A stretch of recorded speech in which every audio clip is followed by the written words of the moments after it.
Welcome to the Infallible Way podcast. This week, I'm happy to discuss issues that have been presented to me for resolve that relate to our going on a retreat from the life's grind, what the benefits are, and why it really doesn't help that much. We'll discuss spirituality, meditations, and also affirmations. Isn't it wonderful that we have the potential to overcome all holds? And we do. The grandness is we live amidst the infallible way. In the infallible way, we create everything we need so that we can overcome what we create, which appears as conflict, chaos, and unrest. We've learned all of that over the years. We can overcome it, and we have the capacity to do that in the infallible way. Once we realize freedom so that we can live permanently liberated. As all of my podcasts have contained one theme, it continues as we realize that our experiences, including the people in our lives, our thoughts and feelings surrounding those experiences, respond to our individual consciousness. Everything that we realize stems from our consciousness. In fact, your consciousness is nothing more than a film projector, exactly like that. It projects into your personal world, and then from your personal world, it extends to the world at large. Remember, we're one piece of the collective consciousness. So every time each one of us shifts in consciousness, we cause a shift in the consciousness of the whole. That's why, one by one, we make a difference to the experiences that occur in our world, our personal world, and yes, the world at large. One of the issues that were presented to me for resolve was, the title is Retreat from Life's Grind. Issue. I go away on a retreat so that I connect with my spirit as well as with other like-minded folks. I leave the retreat feeling wonderfully enlivened and exhilarated. Then after a few days back in my world, I feel all that I gained is lost. Why does this happen, and what can I do to sustain my spirit upon my return? Here's the resolve. Ask yourself a simple question. What do I hope to gain by the retreat? If you answer, if it is to withdraw from what seems like a life fight, as I take on practices and techniques that are supposed to help me stop battling, the mark is being missed. In fact, those practices or techniques are external to you and will most likely intensify the ego, the separate self that creates the need for the anguish, the conflict, and the chaos. Remember, a retreat is a period of withdrawal from your current life events. Yes, it often feels great to get away from the grind for a few days. It's a chance to center yourself and perhaps even relax for a bit. However, the retreat or the lecture or session, whatever it may be, while it may contain fabulous information, and many do, it will not provide you a sustained unity with the whole of God. It is nothing more than an escape that is a way to temporarily avoid your conflict or your pain or your unrest. It is an escape that appears often in spiritual clothing that prepares you to return to what you call the grind. Upon your return to your usual routine, you realize that the same pain or unrest reemerges because it's never been gone. It's just been a diversion. The time away was not a removal of life events. Rather, it was just a temporary reprieve from your created life events.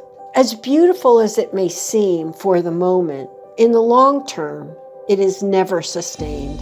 As long as it is an intellectual process only, you continue your resistance. Only the commitment to your truth, that includes identifying and repairing the breaks that separate you from your unlimitedness, delivers you to the true steps to awakening. Although you may realize beautiful messages, and they cannot be faulted, They are inspiring, and they are incredible. Often, the inspiration or awareness does not come to you. Rather, it is in you, as you are beyond the mind. You are beyond the mind when you no longer control or manipulate the objects of your experience. You no longer interpret thoughts or experiences based upon narrow thinking. You are beyond perceptions. In fact, you are beyond separateness.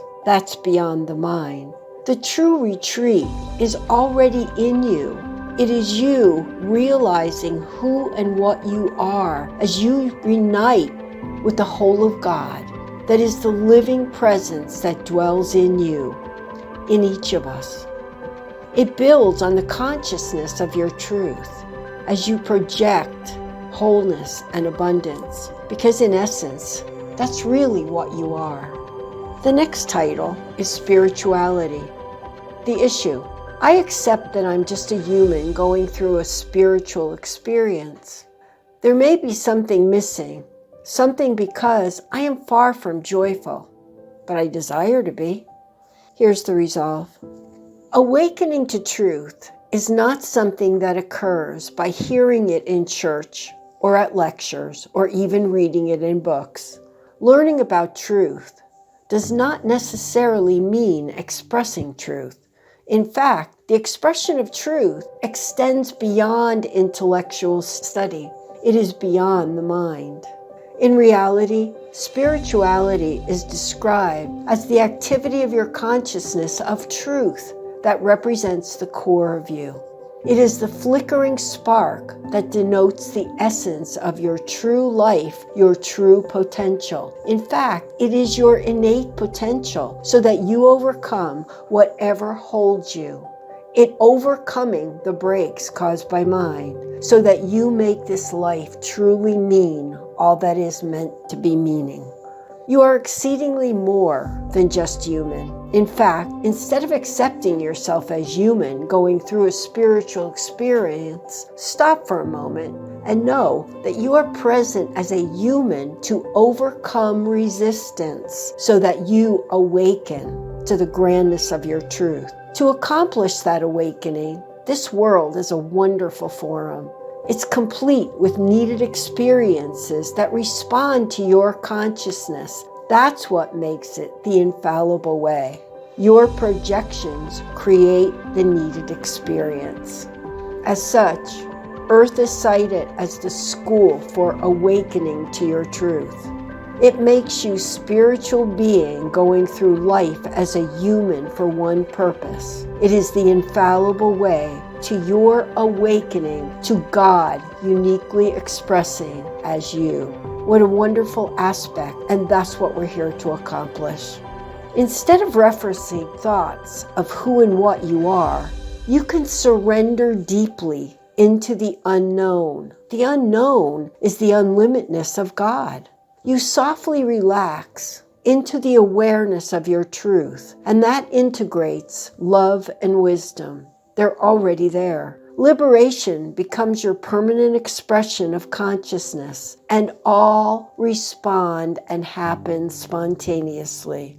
As it initiates from the self, you are then free. The next title, Meditation and Affirmation.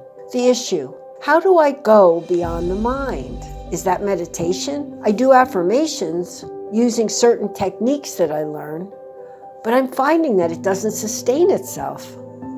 Here's the resolve. If you attempt to use methods or techniques to achieve a state of mind, the mind draws conclusions that are built upon perceptions based on what has been learned, past experiences, and memories.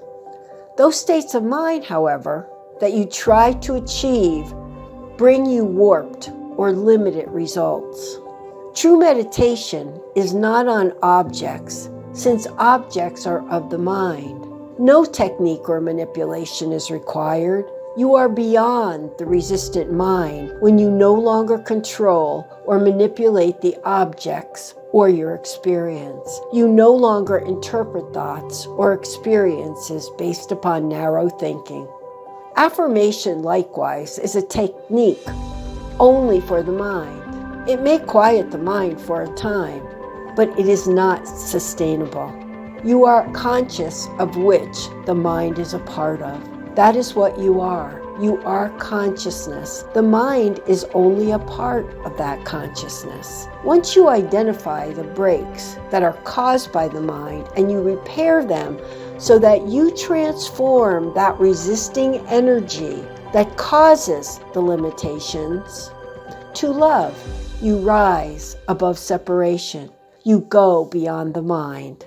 Instead of referencing thoughts of who and what you are, you surrender deeply into the unknown. You softly relax into the awareness of your truth, and that integrates love and wisdom. Liberation becomes your permanent expression. All happens spontaneously. It initiates from the self, and you are free. The next title, Meaning of Breaks Caused by Mind. Issue. In a nutshell, what is the repair of breaks caused by mind? Isn't that a technique? Here's the resolve. The repair of breaks is not a technique. Rather, it is your unique steps to enlightenment as efficiently and effectively as possible. The repair of the breaks is the infallible way to transform the energy of resistance to your truth. Then you realize who you truly are. All breaks caused by mind create the experiences that include role players, thoughts, and feelings. Those experiences represent everything you need to identify your resistance to truth. The repair of the breaks is the infallible way to transform the energy of your resistance to your truth that incorporates wholeness and abundance. Then you can realize who you are in truth. The answers then are no longer external to you. You are no longer separate. You unite with the whole of God. You are one. Then simply be still and realize who you are. The next title, Realize Wholeness and Abundance. The issue. I pray to God for what I lack so that I finally achieve wholeness and abundance. Is that the right way?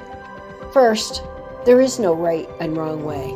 There are no dualities. Further, God does not have what you think you lack. Rather, God is infinite substance. You do not achieve wholeness and abundance. Wholeness and abundance is already part of who and what you are.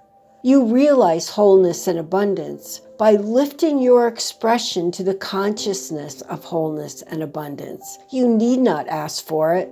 Rather, you rise to its expression as part of consciousness. You then project wholeness and abundance. From then, experiences will correspond until the moment becomes when you can overcome even experiences. Everything just is.